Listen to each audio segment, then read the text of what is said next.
Ini ada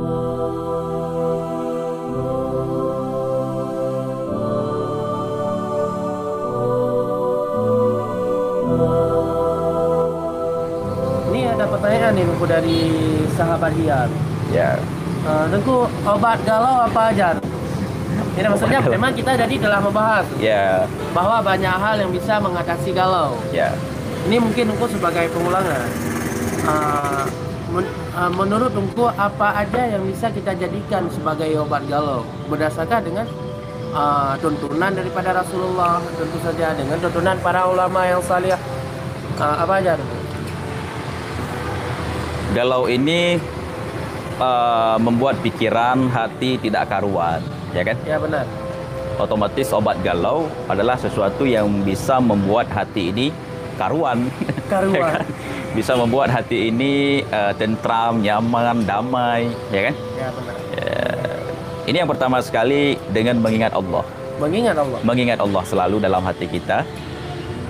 Sesuai dalam firman, di potongan firman Allah Ta'ala dalam surat Ar-Ra'd itu dikatakan, ala bizikrillahi Tatmainal qulub. tatma'innal qulub. Ketahuilah, dengan mengingat Allah, dengan itulah maka hati akan tenang. Mungkin para ulama lain juga ada yang menyebutkan ataupun menjabarkan ya hal-hal yang membuat hati seseorang itu menjadi tenang. Ya benar. Yang kita simpulkan kalau kita umumkan memang dengan mengingat Allah. Walaupun mereka itu memberikan beberapa kegiatan-kegiatan yang kita lakukan agar kita itu bisa tentram, jiwa kita itu bisa tentram dan bisa damai. Kan pernah dengar di zaman era-era 2009 kalau nggak salah, ada masyhur lagu yang dinyanyikan oleh Opik itu. Itu termasuk obat hati. Obat hati ada. Saat hati kita mulai tidak karuan seperti yang kita bicarakan tadi, maka kita harus melakukan tip-tip obat hati yang dinyanyikan oleh seorang vokalis. Dan itu bukan kata dia sebenarnya, tapi kata para ulama dahulu. Itu ada di website LBM, ada kalau mau lihat. Iya. Saya pernah menulis obat hati itu ada 5 perkara kan? Maksudnya memang Tengku yang tulis. Iya, begitu makanya. Ada ini ada saya kutip. Oh ya. Coba lihat kan. Obat penawar. Obat penawar Ya. Kalau kita lihat judul sekilas, obat penawar seperti apa lah kan? Seperti obat habis kena sihir. Iya. Atau obat penawar rindu. Jadi obat penawar ini lebih umum dia. Lebih umum. Ya. Jadi apa aja Tengku yang dijelaskan? Ini ada seorang ulama dahulu berkata, Said Al-Jalil Ibrahim berkata, dawaul qalbi khamsah, ya kan? Obat hati itu ada 5. Yang pertama membaca Al-Quran, qiraatul Quran bitadabburi. Tadabbur. Membaca Al-Quran dengan penuh tadabbur. Tadabbur membayangkan isi daripada Al-Quran. Merenungi. Allah Ta'ala firman dalam Al-Quran, misalkan waktu kita baca inna sholata tanha anil fahsya wal munkar, maka yang bisa kita petik dari ayat ini menjelaskan kepada kita pentingnya salat. Karena itu bisa menegah fahsya, perbuatan yang keji, perbuatan yang mungkar, maka itu kita tadabbur. Salah satunya dengan baca Al-Quran. Baca Al-Quran. Karena kan paling bagus zikir itu Al-Quran. Paling bagus zikir yang kita bacakan sehari-hari itu membaca Al-Quran. Karena itu kalamullah. Jadi Tengku, maksudnya bagaimana kita bisa mentadabburi Al-Quran? Kan ini realita. Ya. Banyak milenial kita, banyak sahabat dia yang belum bisa mengartikan Al-Quran. Artinya kan cuma membaca. Ya. Kita belum sanggup untuk mengartikan Al-Quran sehingga mentadabburi ayat tersebut. Apakah kalau seperti demikian tanpa tadabbur itu bisa mengobati hati kita yang rindu misalnya? Kalau di sini dijelaskan membaca sekalian mentadabburinya. Kalau kita membaca tanpa mengetahui maknanya, apalagi mentadabburinya, itu tidak akan menjadi tatmainnal qulub bagi kita, tidak akan menjadi penentram bagi kita. Maka tips yang pertama, ini mungkin semua ulama, bahkan agama menyampaikan kepada kita konsep untuk mendekatkan diri kepada Allah itu sebenarnya bukan dengan beramal. Yang pertama sekali bukan dengan beramal. Tapi ada satu lagi yaitu ilmu. Maka kita baca Al-Quran itu termasuk dalam pengamalan. Membaca zikir yang lain, misalkan seperti ratib, ya kan? Seperti la ilaha illallah. Itu semuanya amalan. Jadi untuk mendekatkan diri kepada Allah itu, ulama tasawuf menjelaskan bukan dengan beramal saja, harus memiliki ilmu. Kita beramal harus sesuai dengan ilmu. Itu baru bisa menenteramkan hati kita. Membaca Al-Quran, bisa mentadabburinya itu dengan belajar ilmu agama. Kita datang ke majelis taklim. Bagi yang super sibuk kadang tidak sempat belajar di setiap harinya. Ya benar. Ya kan? Belajarlah ke majelis taklim. Kita tahu belajar majelis taklim itu luar biasa fadilah yang diberikan Allah. Ya benar. Siapa saja menghadiri majelis ilmu, kan begitu? Iya. In asya sa'idan, jika hidup dalam keadaan bahagia. Wa in mata syahidan, Masya Allah. jika mati dalam keadaan diberikan pahala syahid. Ini kalau menghadiri majelis ilmu. Maka kita sampaikan kepada semua yang mendengar acara Tabassum kita, walaupun sambil senyum, tapi ini serius, semoga bermanfaat bagi kita semua, ya kan? Pentingnya menghadiri majelis ilmu, pentingnya di kampung, itu yang sangat perlu. Setelah kita mengetahui bagaimana tata cara kita beramal, baru kita beramal dengan apa yang telah kita ketahui. Nanti ada masalah lagi, timbul masalah lagi. Ada orang yang berilmu tidak beramal, itu juga masalah. Ada ilmu tidak beramal, itu juga tidak bermanfaat juga.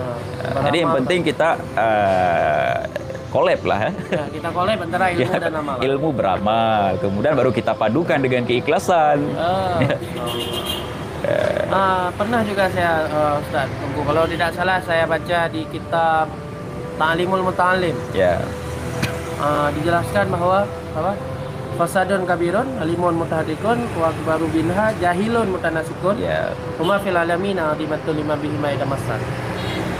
Bencana yang besar adalah orang alim yang berbuat maksiat. Namun yang lebih besar dari bencana tersebut adalah orang bodoh yang berbuat ibadat. Mereka adalah di dunia bagi orang yang mengikutinya. Jadi sangat sesuai dengan apa yang Duku jelaskan. Memang sangat berbahaya Duku beramal tanpa ilmu atau hanya memiliki ilmu namun tidak mengamalkannya, insyaallah. Tapi kalau obat yang kedua tadi apa Duku? Tadi obat yang pertama adalah yang pertama membaca Al-Quran, membaca Al-Quran serta mentadabburi maknanya. Kemudian selanjutnya wa khala'ul butni. Tunggu saya tahu maknanya apa khala'ul butni? Mengosongkan perut. Dalam artian saat kita konsumsi makanan itu sesuai dengan yang diajarkan oleh baginda Muhammad SAW. Tidak terlalu banyak, sesuai dengan konsep tasawuf. Tasawuf mengajarkan kepada kita agar tidak lebih daripada sepertiga maidah, begitu ya, kalau nggak salah. Teringat saya ya.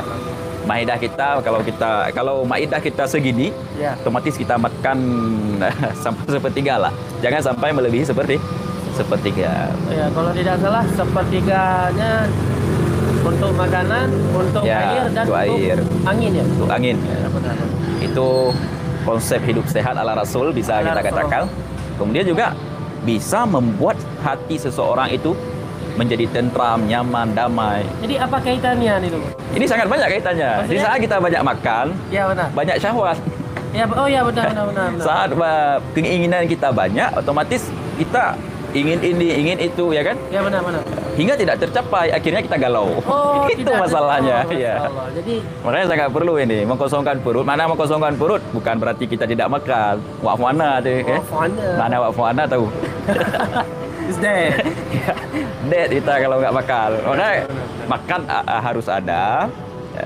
Bahkan ulama-ulama dahulu itu makan untuk kadar mereka bisa menguatkan mereka untuk bisa beribadah. Namun kita di era-era sekarang ya ala kadar, ya kan. Ghazaifi udah makan? Belum nih. Memang udah ini ciri-ciri Ghazaifi ini termasuk tungku yang selalu mengosongkan perut di waktu pagi. Namun nanti kalau sekali makan insya Allah qadha ya. 2 porsi sekaligus. Astagfirullah. Alhamdulillah bisa lihat. Mudah-mudahan tidak ada ya. Mudah-mudahan. Ini sebagai lelucon kita saja pada hari ini. Berarti kalau dengan mengosongkan mulut akan menutup keinginan kita sehingga kita tidak kecewa. Ya, tidak kecewa nantinya Masya bila Allah. tidak tersampaikan. Kalau yang ketiga, Ruh, Kemudian yang ketiga kira mana nih? Qiyamul lail. Qiyamul Harus banyak-banyak bangun malam. Ya. sholat tahajud, ya. Salat tahajud, salat-salat sunat yang lain, membaca Al-Qur'an di waktu malam ya kan. Ini memang sangat sulit. Sulit ya? Untuk qiyamul lail ini sangat sulit. Banyak orang yang qiyamul lail, tapi bukan ibadat. Main game, Main game ya, di warkop, di kedai kopi kan. teleponan. Sampai subuh baru pulang. Ya, Insya Allah. Itu bukan qiyamul lail. Iya, secara bahasa iya mereka itu mendirikan Qiyamul alam. Tapi tidak diisi dengan hal-hal manfaat. Maksudnya, Ya. Tapi untuk mengisi dengan hal-hal manfaat, misalkan kita bangun di sepertiga malam di pukul 4 ataupun di pukul setengah 4 ya kan. Kita lakukan salat sunat tahajud, kita berdoa kepada Allah, membaca apa namanya yang dianjurkan oleh para ulama. Itu sangat sulit. sangat sulit. Ya. Bukan untuk sahabat dia, kita yang menjadi pemateri hari ini saya sulit ya. Ya kan? Benar-benar. Tengku Uzaifi yang menjadi host. Ini bukan berarti kita yang ngomong hari ini sudah begitu konsisten dengan tahajudnya, bukan. Tidak juga. Ya, ada sekali-kali lalu. Kan? Jadi mudah-mudahan dengan saling berbagi seperti ini Allah berikan Hidayah dan taufik. taufik kepada kita untuk bisa qiyamul lail bersama kan. Insya Allah, amin, amin. Ya, bisa qiyamul lail, Amin. bisa terus konsisten dalam beribadah. Amin, amin. Ya kan? Ini yang paling penting. Ini yang penting. Berarti yang keempat, Kemudian yang keempat, kita baca lagi nih bahasa Arab nih soalnya. Wat tadarru'u inda sahri. buat tazarru, Ya, tadarru' itu merendah diri ya kan?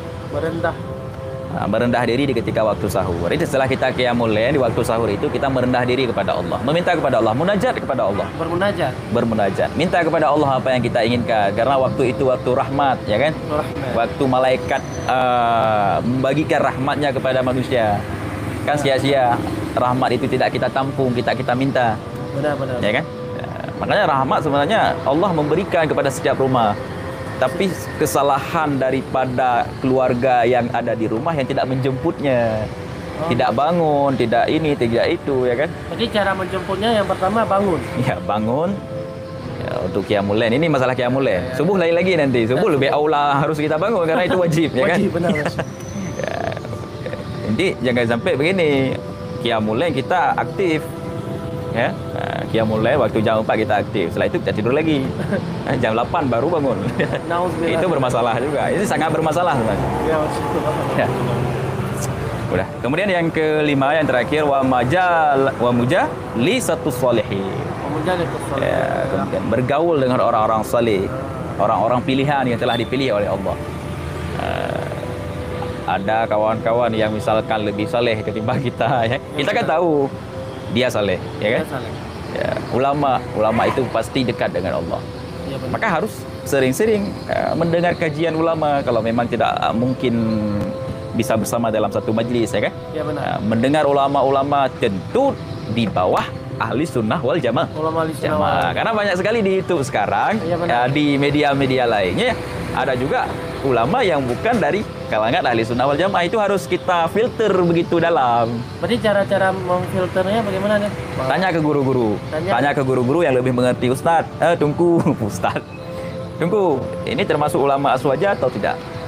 Ini termasuk ulama dalam ahli sunnah atau tidak? Ya kan?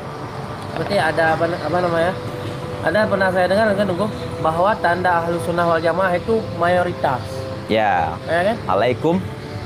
Sunnati. Bukan itu. Jadi kan kata Rasul, apa namanya? Kalian itu harus mengikuti kaum mayoritas. Oh, mayoritas. Ya. Sehingga sekarang kelompok-kelompok yang lain juga mendakwakan dirinya sebagai kaum mayoritas. Kami yang mayoritas. Padahal tidak. Bohong. Jadi itu masalah.